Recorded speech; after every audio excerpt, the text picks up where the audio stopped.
దేవుని నామానికి మహిమ కలుగును గాక. ఆమేన్.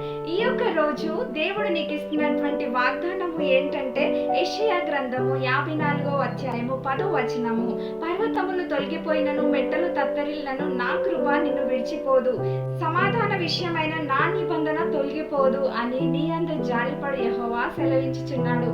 ఆమేన్. ఏం చెప్తున్నాడండి?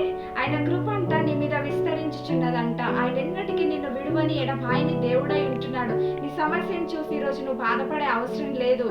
కానీ ఆయన పైన నువ్వు ఆధారపడినట్లయితే ఆయన యొక్క కృప నీ పైన అత్యధికముగా విస్తరించుచున్నది. ఎందుకంటే ఆయన ఒక్కసారి మాటిస్తే ఆయన తప్పనటువంటి దేవుడై ఉంటున్నాడు. ఆయన నీ కోసం ఒక వాగ్దానం చేసినట్లయితే దేవుడు తప్పకుండా నెరవేర్చేవాడిగా ఉంటున్నాడు. ఈ భూమి ఆకాశం అన్న గతించిపోతుందంట, కానీ ఆయన మాట ఎన్నటికీ కూడా గతించిపోదు అని ఆయన వాక్యం సెలవిస్తుంది. ఆమేన్. కాబట్టి నీ యొక్క జీవితంలో ఈ యొక్క వాక్యముని ఎత్తిపట్టి నువ్వు ప్రార్థించినట్లయితే ఆయన యొక్క ఆశీర్వాదాలను నువ్వు పొందుకున్న దానవు అవుతావు. ఆమేన్. దేవుడి వాక్యం దీవించి ఆశీర్వదించి నీ జీవితంలో ఫలింపజేయును గాక. ఆయన కృప నీ ఎడల విస్తరించును గాక.